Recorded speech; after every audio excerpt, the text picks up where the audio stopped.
मैं आज के नियुक्त वक्ता जो है मिसेस निमाटी की सिस्टर, इनसे विनंती करता हूँ कि वो आगे आए और हमारे आज का जो वचन संदेश है।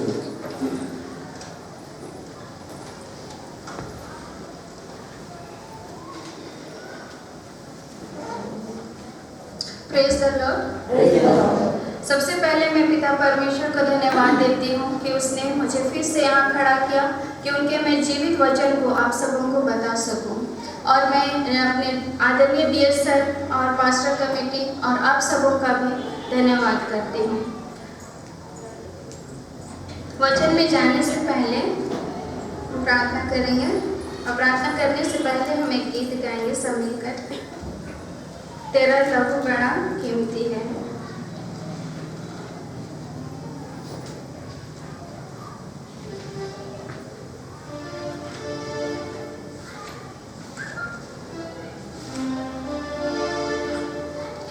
तेरा लहू बड़ा कीमती है प्रभु, तेरा लहू बड़ा कीमती है। तेरा लहू बड़ा कीमती है प्रभु, तेरा लहू बड़ा कीमती है। क्योंकि उस लहू में जुदा करते हैं, जिससे हम पाते हैं छुटकारा। क्योंकि उस लहू में जुदा करते हैं, जिससे हम पाते हैं छुटकारा। तेरा लहू बड़ा कीमती है प्रभु, तेरा लहू बड़ा कीमती है। तूने वो लहू बहाया है, सारी दुनिया को बचाया है।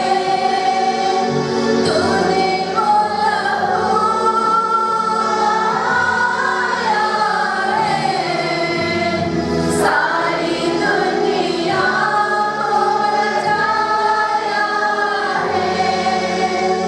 कभी तूने किसी से न कुछ मांगा,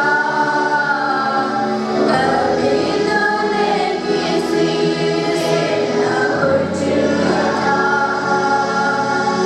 कभी तूने किसी से न कुछ मांगा, कभी तूने किसी से न कुछ चाहा। तेरा लहू बड़ा कीमती है प्रभु, तेरा लहू बड़ा कीमती है। तेरा लहू बड़ा कीमती है प्रभु, तेरा लहू बड़ा कीमती है। धन्यवाद धन्यवाद धन्यवाद देती हूँ पिता परमेश्वर। हाँ प्यारे प्रभु जी, सुंदर से समय के लिए आपका धन्यवाद करती हूँ प्यारे अब्बा। प्यारे प्रभु जी, मैं आपका धन्यवाद करती हूँ, आपके अद्भुत प्रेम के लिए धन्यवाद देती हूँ प्यारे पिता। प्यारे प्रभु जी, मैं प्रार्थना करती हूँ प्यारे प्रभु, जो भी वचन प्यारे पिता, प्यारे प्रभु मैं जो बोलने वाली हूँ प्यारे प्रभु, मुझे स्पर्श कीजिए प्यारे पिता। हाँ प्यारे प्रभु जी, मुझे अपनी आत्मा से भर दीजिए प्यारे पिता, कि उस वचन को प्यारे प्रभु हम हर एक कोई प्यारे पिता उसे सुनकर ग्रहण करने वाले हो सके, और उस वचन के द्वारा अपने जीवन को प्यारे प्रभु जी काटते और छाटते हुए हम आगे बढ़ने पाए, ऐसे मैं प्रार्थना करती हूँ। हाँ प्यारे प्रभु जी, हर एक को स्पर्श कर प्यारे पिता, यहाँ उपस्थित हर एक को मैं आपके हाथों में सौंप देती हूँ प्यारे प्रभु जी, और अपने आप को भी प्यारे पिता मैं आपके हाथों में समर्पित करती हूँ। इस छोटी सी प्रार्थना उद्धार करता है यीशु के नाम से मांगती हूँ, आमीन।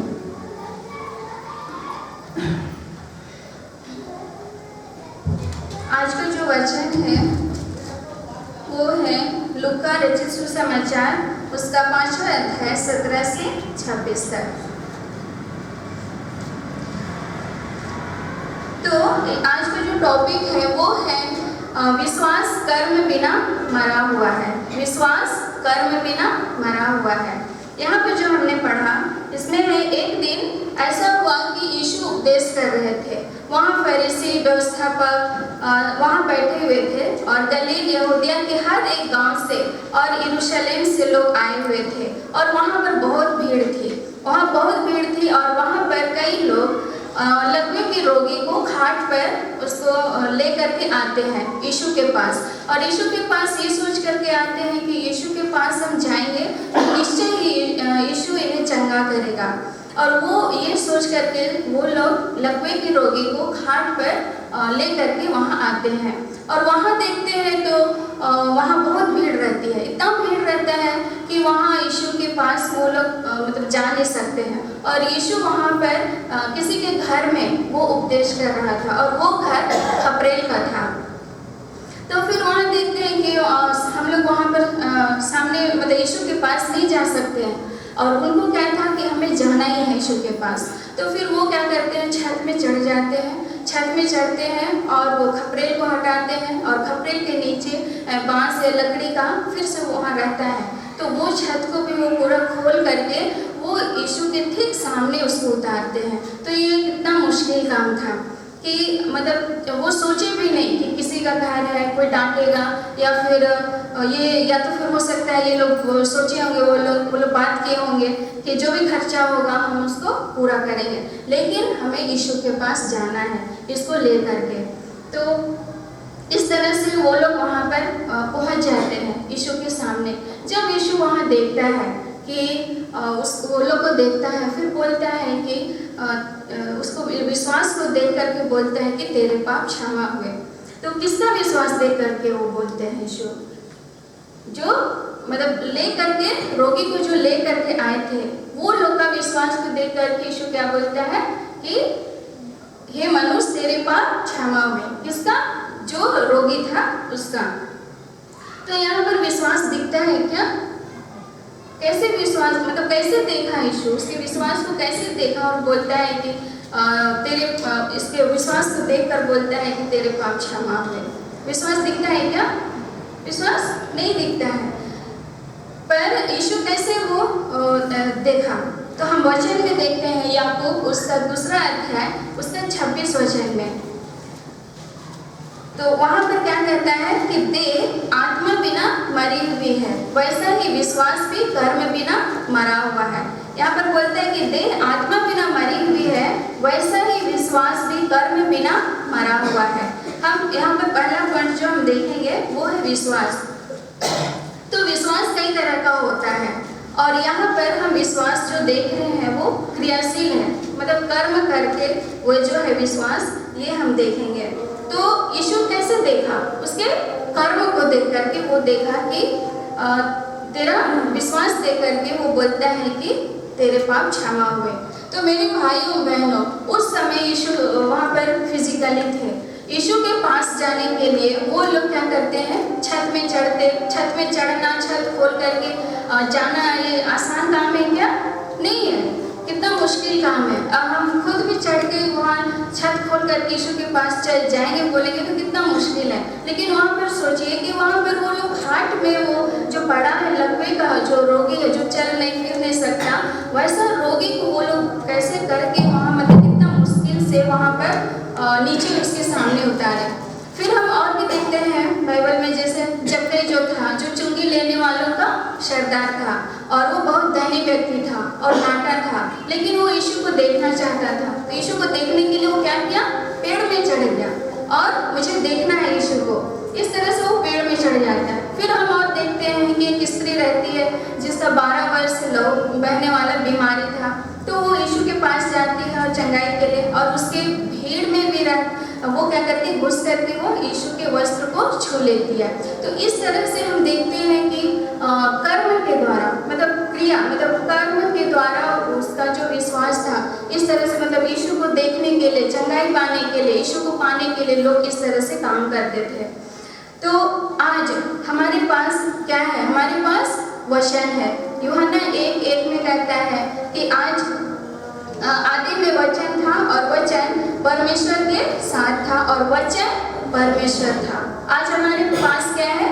वचन है। आज हमें अपने आप को देखना है कि हम कितना वचन को मानते हैं, सुनते हैं, उस पर हम कैसे चलते हैं और कितना हम वचन के लिए हमारे हृदय में कितना भूख और प्यास है, ये हमें आज देखना है। जो वचन हमें कहता है उस वचन को क्या हम उसको कर्म के द्वारा हम प्रभु मतलब प्रकट करते हैं कि हम विश्वास करते हैं करके, ये हमें अपने आप को जांचना है। आज हम वचन तो बहुत पढ़ते हैं, याद भी करते हैं, मनन भी करते हैं, लेकिन क्या वचन पर हम एक एक वचन पर चलते हैं क्या? जैसे कि हम देखेंगे वचन क्या कहता है कि जैसे मैंने तुमसे प्रेम किया वैसे तुम भी एक दूसरे से प्रेम करो। क्या हम अपने दूसरे से हम अपने वैसे प्रेम करते हैं जैसा प्रभु यीशु ने हमसे प्रेम किया? हमें अपने आप को जांचना है। आज हमें अपने आप को परखना है कि क्या हम सच में वचन के अनुसार हम कर्म करते हैं या नहीं करते हैं, क्योंकि वचन यहाँ पर कहता है कि विश्वास के बिना कर्म के बिना विश्वास मरा हुआ है। हमें कर्म करना है। वचन कहता है अपने माता पिता का आदर कर। क्या हम अपने माता पिता का आदर करते हैं? वचन कहता है एक दूसरे को क्षमा करो। हम क्या क्षमा करते हैं? ये हमें अपने आप को जांचना है। अपने आप को हमें जांचना है, परखना है कि क्या हम सच में वचन के अनुसार हम प्रकट करते, अपने कर्म करके हम क्या प्रकट करते हैं कि वचन पर विश्वास करते हैं। अगर हम वचन पर हम पढ़ते हैं और उसके अनुसार हम नहीं चलते हैं, हम कर्म नहीं करते हैं, इसका मतलब हमारा विश्वास क्या है? मरा हुआ है, क्योंकि हम विश्वास ही नहीं करते हैं। विश्वास मतलब वचन पर हम नहीं चलते हैं, कर्म नहीं करते हैं। कर्म नहीं करते हैं तो इसका मतलब क्या हुआ? हमारा विश्वास मरा हुआ है, क्योंकि वचन कहता है कि विश्वास कर्म बिना मरा हुआ है। तो हम उससे एग्जाम्पल देखेंगे अब्राहम का। अब्राहम को परमेश्वर ने क्या कहा था कि मैं तेरे वंश को आकाश के तारागणों के जैसे मैं तुम्हें बढ़ाऊंगा। फिर अब्राहम को परमेश्वर ने एक बेटा देते हैं जिसका नाम इसहाक रहता है। फिर परमेश्वर क्या बोलता है कि तू अपने इकलौते पुत्र जो इसहाक है उसको तू मोरिया देश को ले जा और वहाँ पर जिस पहाड़ में तुम्हें बताऊंगा वहाँ पर तू उसे होम बलि करके चढ़ा। तो इस तरह से अब्राहम को वो बोलता है और अब्राहम क्या करता है? अपने बेटे को लेकर के और अपने साथ 2 सेवक लेकर के वो क्या करता है? बलिदान चढ़ाने के लिए वो चले जाता है। परमेश्वर ने वचन दिया। परमेश्वर ने ये भी कहा कि तेरा वंश को मैं आकाश मतलब मैं इतना बढ़ाऊंगा, लेकिन परमेश्वर का वचन क्या कह रहा है कि तू उसको बलि के लिए चढ़ा। तो अब्राहम चुपचाप बैठा था क्या? नहीं, परमेश्वर का वचन सुन करके वो अपने पुत्र को, जो इकलौता पुत्र था, उसको बलिदान करने के लिए वो चला जाता है जहाँ पर परमेश्वर ने उसे कहा है। जब वो पहाड़ पे जाता है फिर वहाँ पर वो वेदी बनाता है, लकड़ी को चुन चुन करके रखता है और उसके ऊपर में इसहाक को बांध देता है उसके ऊपर। और अब्राहम जैसे ही अपने बेटे के ऊपर हाथ बढ़ाता है, छुरी निकाल करके हाथ बढ़ाता है बलि करने के लिए, उसी समय यहोवा के दूत उसको क्या बोलते हैं कि हे अब्राहम उस लड़के पर हाथ मत बढ़ा और ना उससे कुछ कर, क्योंकि तूने जो मुझसे अपने पुत्र वरन अपने इकलौते पुत्र को भी नहीं रख छोड़ा, इससे मैं अब जान गया हूँ कि तू परमेश्वर का भय मानता है।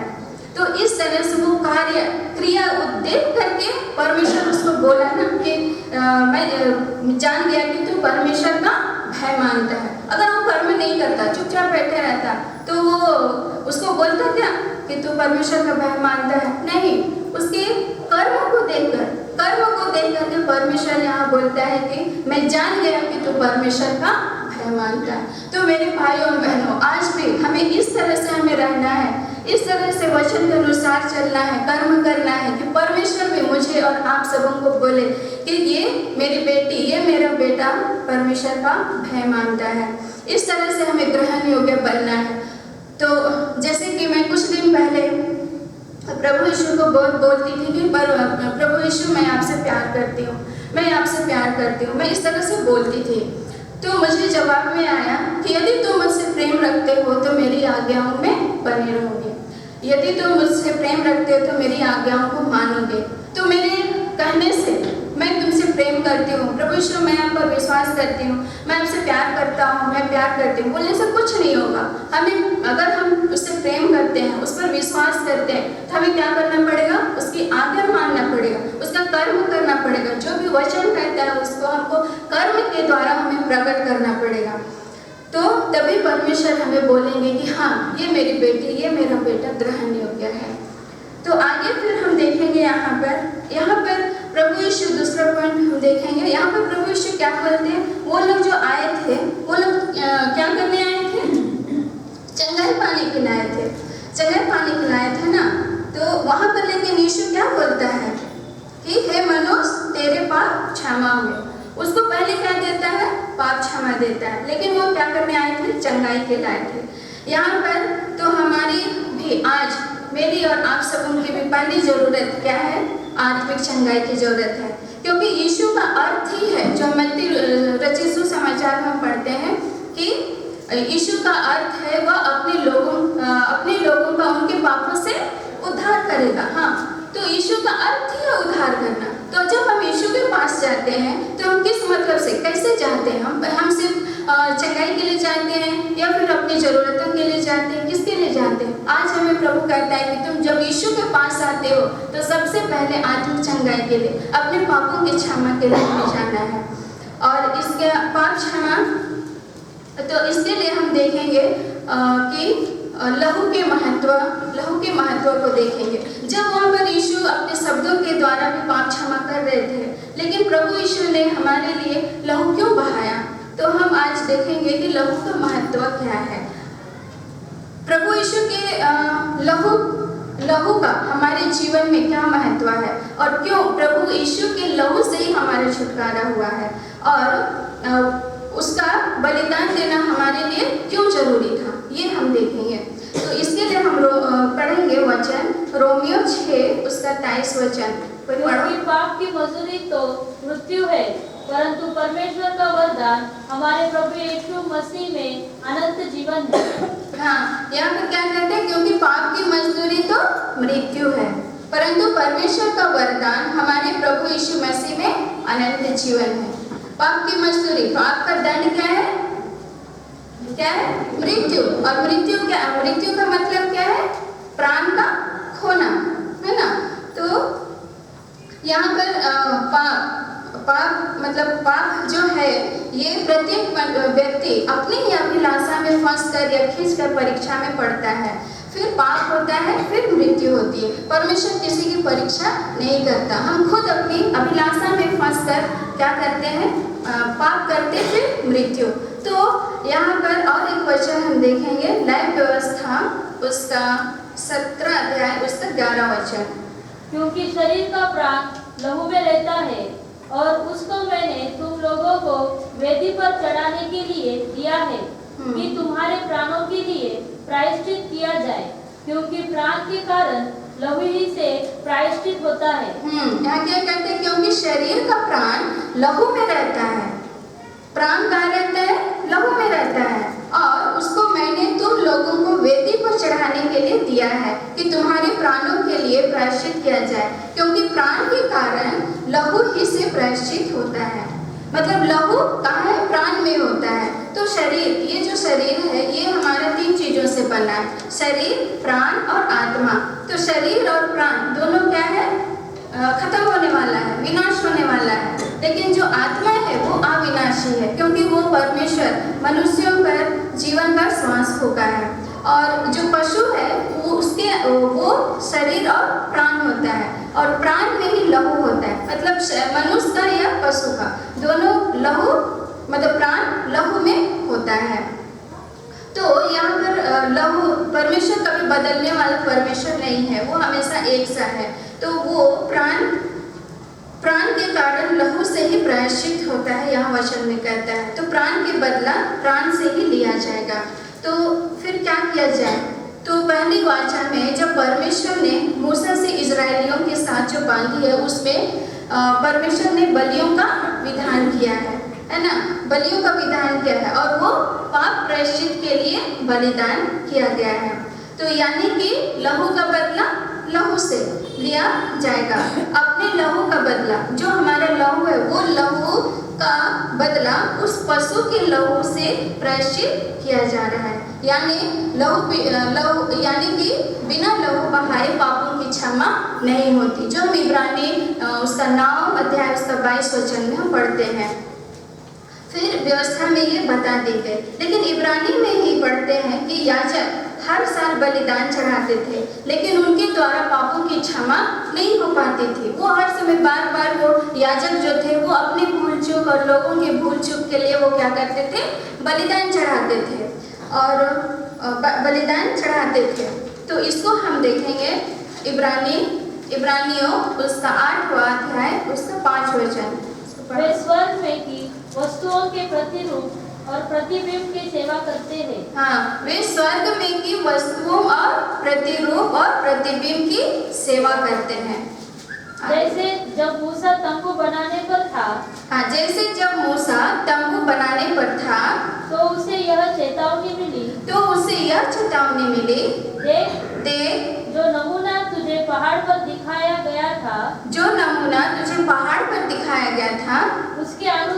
उसके अनुसार सब कुछ बनाना। यानी कि क्या है, स्वर्ग में कुछ तो है, वहाँ भी वेदी है, सिंहासन है। यहाँ पर वचन क्या कहता है, जैसे स्वर्ग में जो वस्तु का जो प्रतिरूप और प्रतिबिंब है, वैसे तुम क्या बनाना।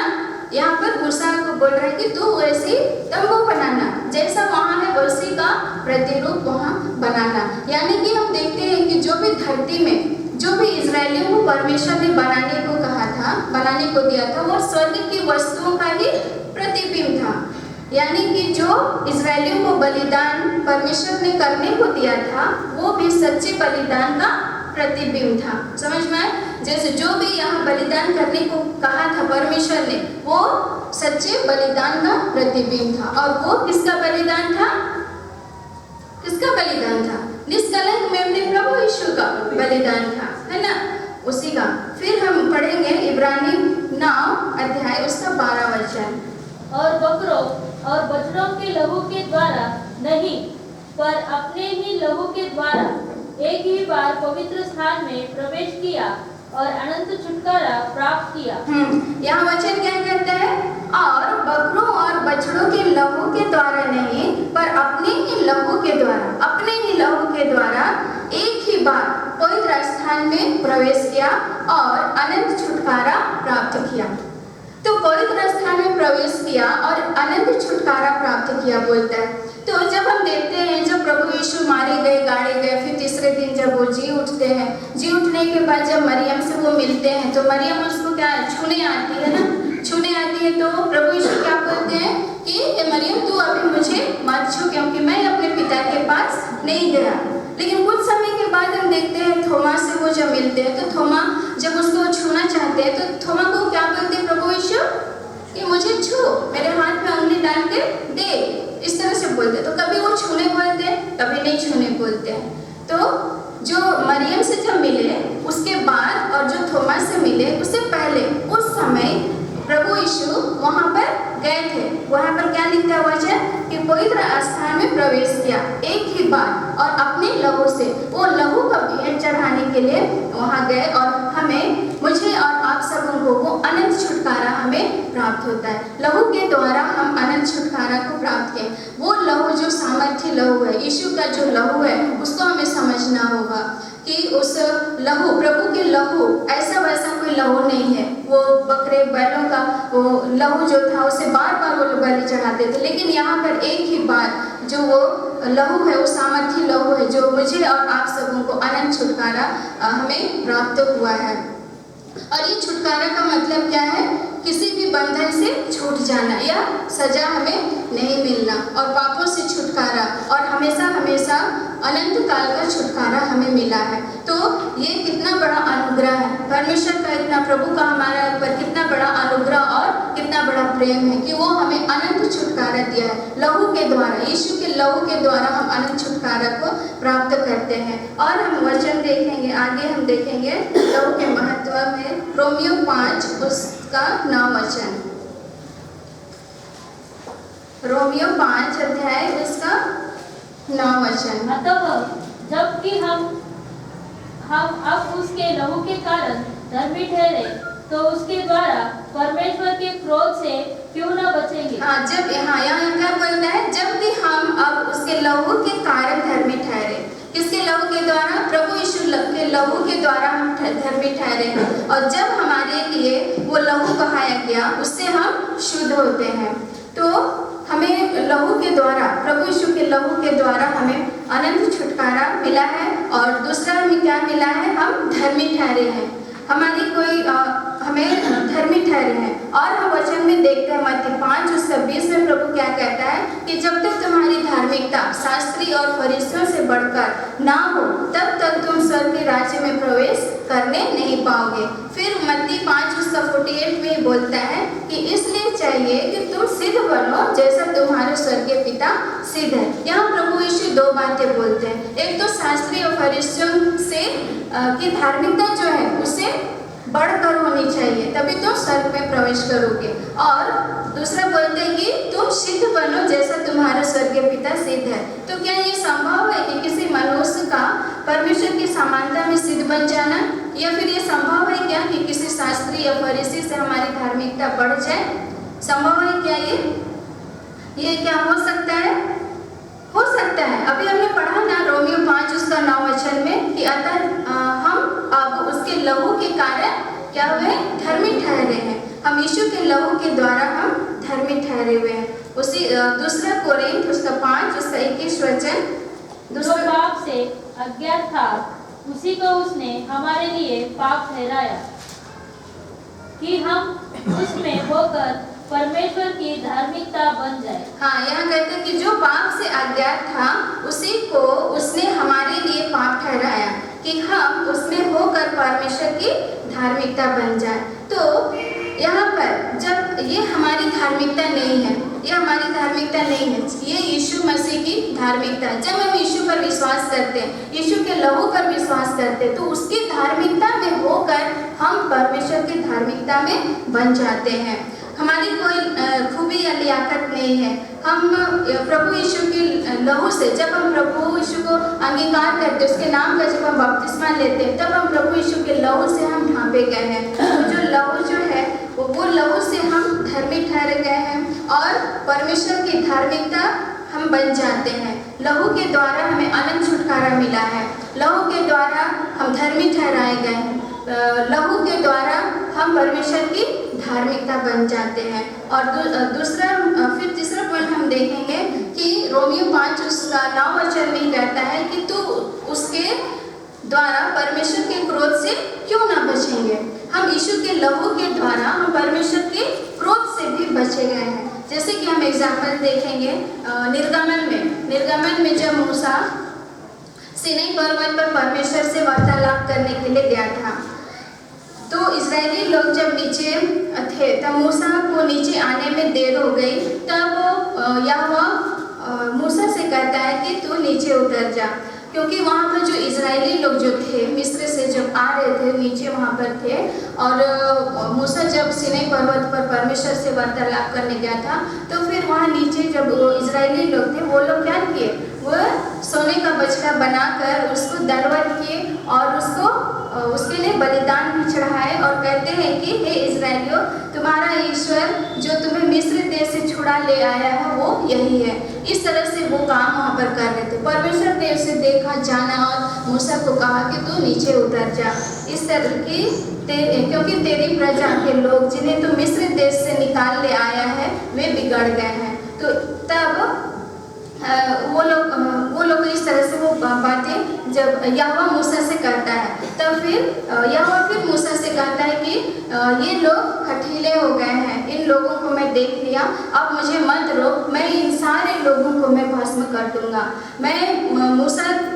मूसा को बोलता है कि मूसा तुम्हारे से मैं बड़ी जाति उपजाऊंगा, लेकिन ये जो लोग हैं, जितने ये लोग हैं, सारे लोगों को मैं भस्म कर दूंगा, अब मुझे मत रोक। इस तरह से वो मूसा को बोलते हैं। कौन? यहोवा बोलते हैं। तो फिर मूसा बोलता है यहोवा से कि उसको मनाने लगता है कि नहीं परमेश्वर, नहीं यहोवा, तू इस तरह से मत करो, क्योंकि तू कितने बड़े सामर्थ से, कितने अपने दयावान हाथ से, बलवंत हाथ के द्वारा तू मिस्र देश से इन लोग को निकाल करके लाया है, तो अपने कोप को शांत करो, क्रोध को शांत करो, इस तरह से मत करो। इस तरह से वो मूसा यहोवा से वो विनती करने लगता है, मनाने लगता है कि तुम इस तरह से मत करो। तुम याद करो कि तू अपने दास जो अब्राहम, इसहाक और याकूब को स्मरण करो, जिनसे तू शपथ खाया था कि मैं तुम्हारे वंश को आकाश के तारों के तुल्य बढ़ाऊंगा। तू अपने शपथ को याद कर। इस तरह से वो मनाने लगता है और बोलता है कि तू अपना क्रोध को शांत करो करके। तब यहोवा का कोप जो था, क्रोध जो था वो शांत हुआ। और परमेश्वर का क्रोध क्यों भड़कता है? जब हम उसके विरोध में जाते हैं। वहाँ पर मूसा था विनती करने के लिए उन लोगों के लिए जो यहोवा उनको भस्म करने वाला था, लेकिन वहाँ मनाने के लिए, विनती करने के लिए वहाँ पर कौन था? मूसा था। आज यहाँ मूसा से भी बढ़कर जो उत्तम लहू है, जिसके द्वारा परमेश्वर हम पर क्रोध नहीं करता है। हम क्रोध से, परमेश्वर के क्रोध से बचाए हुए हैं। इस तरह हम देखते हैं कि यीशु के लहू से हमें अनंत छुटकारा हुआ है, अनंत छुटकारा मिला है। यीशु के लहू से हम धर्मी ठहराए गए हैं और यीशु के लहू के द्वारा हम क्रोध से बचाए गए हैं। तो यीशु पर विश्वास के द्वारा, यीशु के अनुग्रह के साथ सेंट मेंथ में ये दी गई है। ये कितना बड़ा अनुग्रह है, ये कितना बड़ा प्रेम है कि हम उसके लहू के द्वारा हम बचाए गए हैं। हमारी मृत्यु अपने ऊपर वो ले ली और वो हमारी मृत्यु अपने लहू से पूरी करती है। और हम यहाँ पर, तो आज हमें जो लहू है, यीशु का जो लहू है, उसको हमको समझना है, उसका हमें आदर करना है, उसका मोल को समझना है। और इस तरह से हम यीशु के लहू का हमेशा हम उसको समझें, अपने जीवन में उसका मूल्य को हम समझें। और हम आगे देखते हैं यहाँ लूका का, वहाँ पर 5 उसी का जो है 24 वचन, उसमें क्या कहता है? परंतु इसलिए कि तुम जानो कि मनुष्य के पुत्र को पृथ्वी पर क्षमा करने का भी अधिकार है, पाप क्षमा करने का भी अधिकार है। यहाँ पर इस तरह से वहाँ पर प्रभु यीशु बोलते हैं। तो हम देखते हैं कि जो निर्धन लाजर था और धनी मनुष्य था, जब निर्धन लाजर जब मर गया तो वो कहाँ गया? अब्राहम के गोद में। और जब धनी मनुष्य मरा वो कहाँ गया?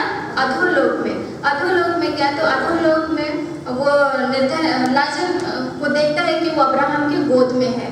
तो फिर वो क्या बोलता है धनी मनुष्य कि हे अब्राहम, तू लाजर को भेज और अपनी उंगली वो पानी में भिगो कर मेरे जीभ को ठंडा करे, क्योंकि मैं तड़प रहा हूँ यहाँ। तो फिर अब्राहम क्या बोलता है कि तेरे बीच और मेरे बीच में एक भारी गड्ढा ठहराया गया है, जो उस पार है वो इस पार नहीं आ सकता और जो इस पार है वो उस पार नहीं जा सकता। तो फिर वहाँ पर आगे फिर वो क्या बोलता है, ये धनी मनुष्य क्या बोलता है कि हे अब्राहम, तू उसको लाजर को भेज, क्यों मेरे पिता के घर भेज, क्योंकि मेरे 5 भाई हैं, क्योंकि वो लोग को पता चले कि यहाँ किस तरह से मतलब गवाही वो देगा। और इस तरह से यहाँ पर जो भारी सामने गवाही दे कि ऐसा ना हो कि वे भी इस पीड़ा की जगह में आए। तो फिर अब्राहम क्या बोलता है कि उनके पास मूसा और भविष्यवक्ता की पुस्तकें हैं, उनकी सुने। तो मेरे भाइयों बहनों, आज हमारे पास क्या है? परमेश्वर का जीवित वचन है। आज हमें उस वचन के अनुसार हमें चलना है और उसी के अनुसार हमें अपना जीवन बिताना है। और जो प्रभु यीशु के जो लहू है, जो उसने हमारे लिए बहाया है, उसके मूल्य को हमें समझना है, अपने जीवन में उसके महत्व को समझना है। और अभी जैसे हमने सीखा वचन में कि वचन को हम सिर्फ विश्वास करना, मतलब सिर्फ हम विश्वास करना या फिर पढ़ना या फिर उसको मनन करना, इतना ही काफ़ी नहीं है। आज हमने सीखा है कि विश्वास कर्म बिना कर्म करना है, विश्वास कर्म के बिना मरा हुआ है। तो हमें वचन के अनुसार हमें चलना है, हमें कर्मों के द्वारा प्रकट करना है कि और हमें ग्रहण योग्य बनना है, अपने प्रभु के पवित्र आत्मा से हमें भर जाना है और अपने जीवन में हमें आगे बढ़ना है। जब तक हम जीते हैं इस जीवन में तब तक ही हम प्रभु यीशु से हम क्षमा मांग सकते हैं। तो हमें प्रभु यीशु के पास जब भी हम आते हैं उसको याद करते हैं, सबसे पहले हमें अपने पापों की क्षमा मांगना है, अपनी आत्मिक चंगाई के लिए हमें प्रभु के पास जाना है। उसके बाद उसका हमेशा धन्यवाद और स्तुति और महिमा करते रहना है और पवित्र आत्मा से भरते रहना है। प्रभु यीशु मुझे और आप सबों को बहुत प्रेम करते हैं। प्रभु यीशु का प्रेम का हमें आदर करना है। प्रभु यीशु वचन के द्वारा मुझे और आप सबों को बहुत ऐसे आशीष देवे। आमीन। हम प्रार्थना करेंगे। धन्यवाद यीशु, धन्यवाद धन्यवाद देते पिता परमेश्वर। प्यारे प्रभु जी, तूने वचन को जो बताने में मेरी सहायता और मदद किया, प्यारे प्रभु आपका धन्यवाद करती हूँ। जो भी वचन प्यारे पिता हमने सुना है प्यारे प्रभु जी, उस वचन को हम अपने हृदय में रखने वाले हो सके। सच में प्यारे पिता, जब हम आप पर विश्वास करते हैं प्यारे पिता, जब भी हम आपसे प्रेम करते हैं प्यारे प्रभु जी, तो हम आपकी आज्ञाओं को मानने वाले होंगे प्यारे पिता। हाँ प्यारे प्रभु, जब तक हम आपकी आज्ञा नहीं मानते, जब तक हम कर्मों के द्वारा हम प्रकट नहीं करते प्यारे प्रभु जी, तो हमारा विश्वास प्यारे पिता मरा हुआ है प्यारे प्रभु जी। यहाँ उपस्थित हर एक भाई बहनों को प्यारे प्रभु तो अपना सामर्थ्य हाथ बढ़ाइए प्यारे पिता, कि उस वचन को प्यारे प्रभु, उस वचन को वो चल पाए, ऐसा मैं प्रार्थना करती हूँ। हाँ प्यारे पिता, और आपके लहू के महत्व को हम समझ पाए प्यारे पिता, कि तूने हमारे लिए, हमें पाने के लिए तूने अपना लहू बहाया है प्यारे प्रभु जी। हाँ प्यारे पिता, उस चीज़ को, उस बात को हम समझ पाए प्यारे पिता। हाँ प्यारे प्रभु, और हम हर एक जन को यहाँ स्पर्श कर अपनी आत्मा से भर दीजिए, सहायता मदद कीजिए प्यारे पिता, कि हम आपके वचनों के अनुसार चलने वाले हो सके। हाँ प्यारे प्रभु जी, यहाँ उपस्थित हर एक जन को मैं आपके हाथों में सौंप देती हूँ। छोटी सी प्रार्थना उद्धार करता यीशु के नाम से मांगती हूँ। आमीन।